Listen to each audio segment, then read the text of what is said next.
Welcome to రాజనీతి. రాజధాని అమరావతికి చట్టబద్ధత తీసుకురావడంలో ముఖ్యమంత్రి చంద్రబాబు నాయుడు సక్సెస్ అయ్యారు. ఈ చట్ట సవరణ బిల్లు బడ్జెట్ సమావేశంలో పెడతారు అని ముఖ్యమంత్రి చంద్రబాబు నాయుడు గారు, అలాగే కేంద్ర మంత్రి పెమ్మసాని చంద్రశేఖర్ గారు 3 నెలల క్రితం చెప్పినప్పుడు చాలామందికి నమ్మకం కలగల. ముందు నుంచి కూడా రాజధాని విషయంలో అంటిముట్టినట్టున్న ప్రధానమంత్రి నరేంద్ర మోడీ దీనికి ఎంతవరకు సుముఖంగా ఉంటారో అన్న అపనమ్మకం ఉండేది చాలామందిలో.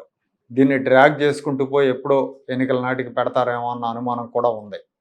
అయితే అందరి అంచనాలను, అపనమ్మకాలను తలకిందులు చేస్తూ ఈ సమావేశాల్లోనే బిల్లును ఆమోదించారు. ఇది జగన్మోహన్ రెడ్డికి నిజంగా షాక్ అని చెప్పాలి.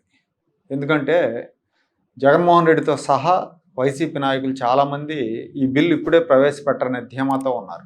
బీజేపీకి అన్ని బిల్లులతో, అంటే ఎన్డీఏలో లేకపోయినా కానీ బీజేపీకి లోక్సభలో ప్రవేశపెట్టిన, రాజ్యసభలో ప్రవేశపెట్టిన బిల్లుల విషయంలో సంపూర్ణంగా మద్దతు ఇస్తున్నాం కాబట్టి మాకు ఇబ్బంది కలిగించే చర్య బీజేపీ తీసుకోదు, చర్యకు పాల్పడదనే నమ్మకంతో వైసీపీ నేతలు ఉన్నారు. వాళ్ళ నమ్మకం ఉమ్మైంది. ఈ బిల్లును పార్లమెంట్లో ప్రవేశపెడుతున్నారని తెలియగానే ఏ లైన్ తీసుకోవాలో వాళ్ళకి అర్థం కాక మావిగన్ అంటూ కొత్త లైన్తో వచ్చాడు ఆయన. పార్లమెంట్లో వైఎస్ఆర్ కాంగ్రెస్ పార్టీ అమరావతికి వ్యతిరేకం కాదంటూనే బిల్లును వ్యతిరేకిస్తూ వాకౌట్ చేసింది. వైఎస్ఆర్ కాంగ్రెస్ పార్టీ మినహా ఈ దేశంలో ఉన్న అన్ని పార్టీలు ఆంధ్రప్రదేశ్ రాజధానిగా అమరావతి ఉంటుందని చేసిన విభజన చట్ట సవరణను ఆమోదించాయి. అమరావతికి ఇంత ఏకపక్ష మద్దతు దొరుకుతుందని జగన్ పార్టీ ఊహించుండదు. సొంత రాష్ట్ర రాజధానిని వ్యతిరేకించడం ద్వారా ఢిల్లీలో గల్లీలో పరువు తీసుకున్నారు వీళ్ళు. అమరావతికి ఇక డోకా లేదు. అమరావతి విషయంలో కొన్నేళ్లుగా ఉన్న అనిశ్చితికి శుభం కార్డు పడింది. భవిష్యత్తులో జగన్మోహన్ రెడ్డి వచ్చినా దీన్ని మార్చడం కుదరదు. ఎందుకంటే అసెంబ్లీలో చట్టం చేస్తే దీనికి సరిపోదు, పార్లమెంట్లో కూడా చట్ట సవరణ చేయాలి. అందుకు పార్లమెంట్లో మెజారిటీ ఉండాలి.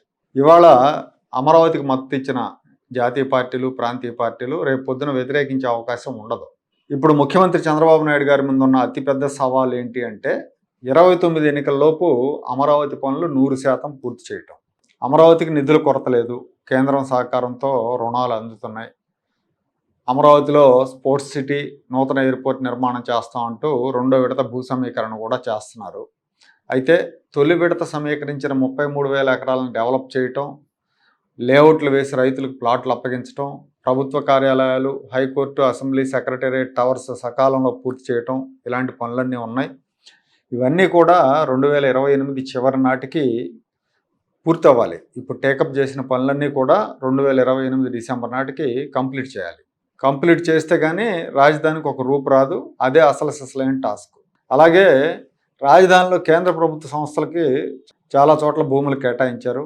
Reserve bank of India, NABARD, CAG, CPWD లాంటి సంస్థలకు భూములు కేటాయించారు. ఈ భూముల్లో ఇంతవరకు ఆ సంస్థల నిర్మాణాలు చేపట్టలేదు, స్టార్ట్ చేయలే. ఇంకా వాళ్ళ నిర్మాణాలు ప్రారంభించే విధంగా వాళ్ళ మీద ఒత్తిడి తీసుకురావాలి. ఇంకో సవాల్ ఏంటంటే వర్షాకాలంలో పనులు వేగంగా జరిగే అవకాశం ఉండదు.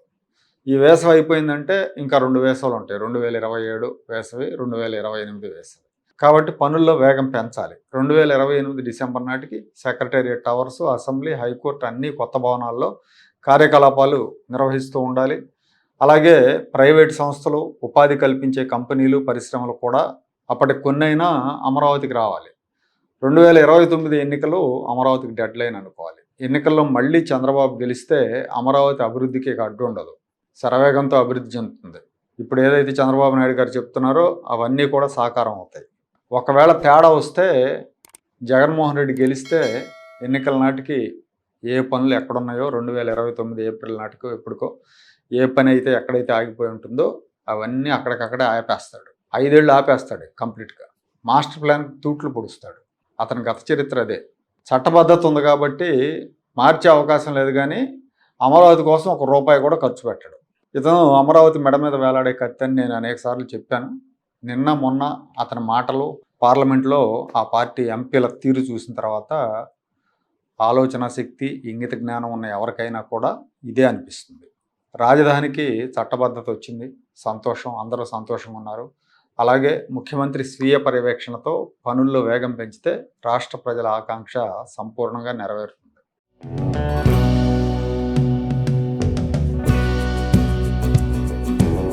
Like, share and subscribe to Rajaniti channel.